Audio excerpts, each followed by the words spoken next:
بسم اللہ الرحمن الرحیم۔ السلام علیکم۔ آج 7 مئی ہے۔ ہم سبق پڑھ رہے ہیں مرزا محمد سعید۔ آج اس کا آخری سوال ہم پڑھیں گے، عبارت کی تشریح۔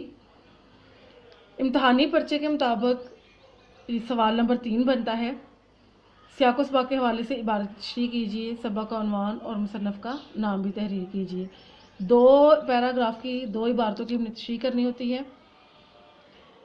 جس پیراگراف کی ہمیں تشریح کرنی ہے اس کے لیے لکھیں آپ نثر پارہ، ہیڈنگ دیں نثر پارہ یا عبارت۔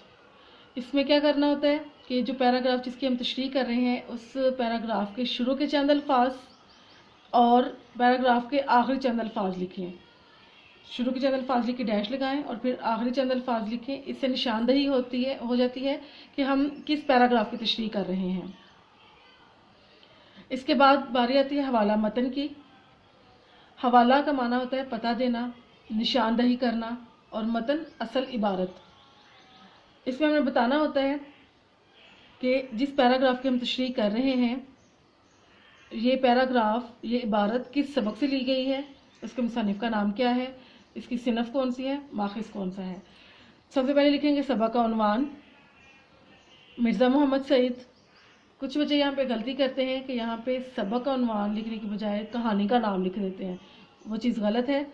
سبق کو ہم نے سبق ہی لکھنا ہے، کہانی نہیں لکھنا، اور نام کی جگہ ہم نے عنوان لکھنا ہے، سبق کا عنوان مرزا محمد سعید، مصنف کا نام شاہد احمد دہلوی۔ صنف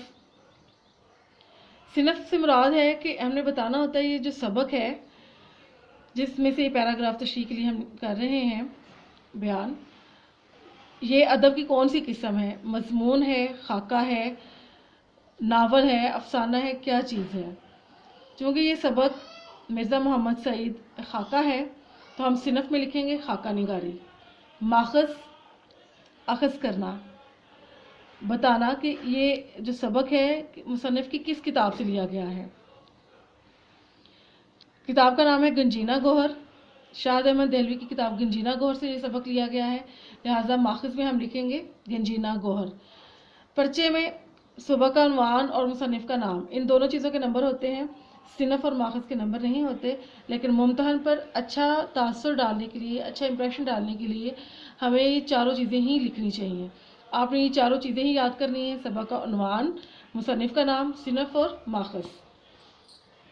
اس کے بعد مشکل الفاظ کے معنی آتے ہیں۔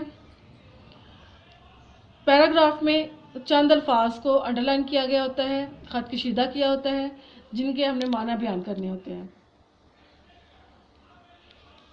ہم پہلے ہیڈنگ دیں گے مشکل الفاظ کے معنی یا خط کشیدہ الفاظ کا معنی۔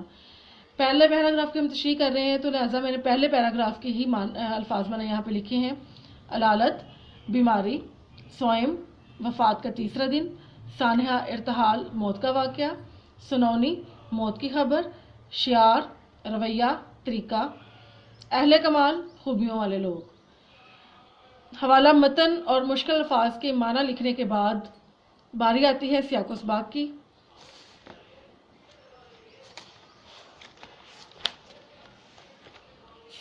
سیاق جو ہے اس سے مراد ہے کہ جو تشریح ہم جس پیراگراف کی کر رہے ہیں اس سے پہلے کیا واقعہ بیان ہو رہا تھا، کیا بات ہو رہی تھی، اور سباق کا معنی ہے کہ جو تشریح طلب پیراگراف ہے اس کے بعد کیا بات ہو رہی ہے۔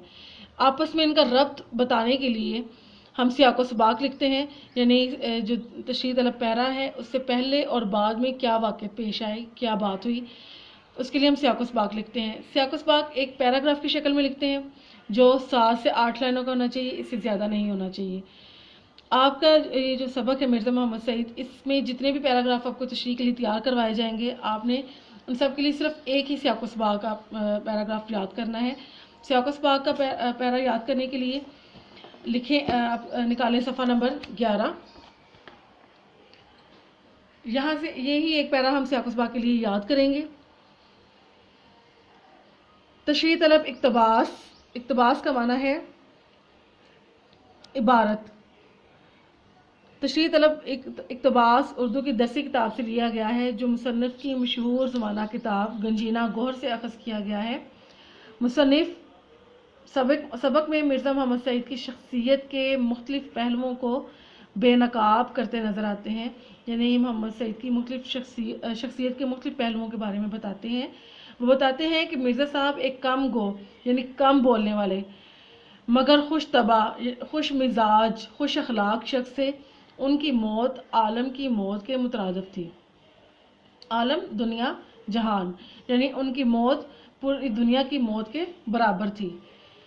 ان کا پہلا ناول جاسمین اور دوسرا خواب ہستی بہت مقبول ہوئے، مشہور ہوئے۔ گورنمنٹ کالج میں حصول علم کے دوران علامہ اقبال سے کسب فیض کیا، یعنی ان سے علم حاصل کیا۔ ان کا مطالعہ بے حد وسیع تھا، یعنی ان کے پاس بہت زیادہ علم تھا۔ وہ علیل نظر نہ آتے تھے، بیمار نظر نہ آتے تھے، لیکن موت برحق ہے، حقیقت ہے، سچ ہے جو آئی اور ہم سے مرزا صاحب جیسی عظیم علمی شخصیت کو بھی چھین کر لے گئی۔ مرزا صاحب کی موت کا غم جس قدر کیا جائے اسی قدر کم ہے۔ تشریح طلب اقتباس سبق کے ڈیش سے لیا گیا ہے، آغاز سے لیا گیا ہے۔ ہم پہلا پیراگراف سبق کے پہلے پیراگراف کی تشریح کر رہے ہیں، لہٰذا ہم یہاں پہ لکھیں گے کہ تشریح طلب اقتباس سبق کے آغاز سے لیا گیا ہے۔ اگر کوئی پیرا تشریح کے لیے جو پیرا دیا گیا ہو، اگر وہ سبق کے درمیان میں سے ہو تو ہم یہاں پہ درمیان میں لکھیں گے، اگر آخر میں سے لیا گیا ہو تو ہم لکھیں گے کہ تشریح طلب اقتباس سبق کے اختتام سے لیا گیا ہے۔ سیاق و سباق کے بعد باری آتی ہے تشریح کی۔ ہم پہلا پیراگراف کی تشریح کر رہے ہیں۔ تشریح کے لیے ضروری ہے کہ آپ پیراگراف کو غور سے پڑھیں، اس کو اچھی طرح سے سمجھیں۔ پیراگراف کو سمجھنے کے بعد جو آپ کو سمجھ آئے اس پیراگراف کو آپ آسان الفاظ میں، اپنے الفاظ میں اس کی تشریح کر دیں۔ پیراگراف کی تشریح جو ہے وہ کم از کم جو عبارت دی گئی ہے اس کے 3 حصے ہونے چاہیے، جو کم از کم 1.5 صفحہ بنتا ہے۔ کم از کم ایک پورے صفحے کی آپ کی تشریح ہونی چاہیے۔ تشریح میں آپ نے متعلقہ حوالہ جات کے جو اشعار ہیں وہ بھی آپ لکھ سکتے ہیں، آیت کا ترجمہ، کوئی حدیث، کوئی کوٹیشن، کوئی تاریخی واقعہ جو اس پیراگراف سے متعلق ہو، آپ وضاحت کے لیے اس میں بیان کر سکتے ہیں۔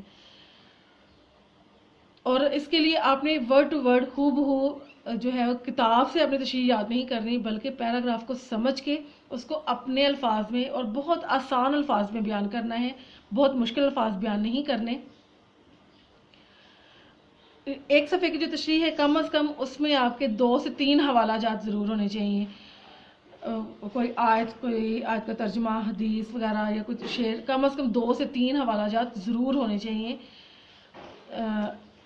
کم از کم اس کا عبارت کا جو اصل عبارت ہے اس کے 3 گنا زیادہ آپ نے تشریح کرنی ہے اور اس کو اپنے الفاظ میں آپ نے تیار کرنا ہے۔ اب یہ سبق میں جتنے بھی پیراگراف دیے گئے ہیں آپ نے ان سب کی تشریح کی پریکٹس کرنی ہے۔ سیاق و سباق آپ نے صرف یہی ایک پیراگراف یاد کرنا ہے جو آپ کو پڑھایا گیا ہے۔ آپ نے اسی ترتیب سے جیسے آپ کو طریقہ کار بتایا گیا ہے، پہلے آپ نے نثر پارہ لکھنا ہے، اس کے بعد حوالہ متن، پھر مشکل الفاظ کے معنی اور سیاق و سباق۔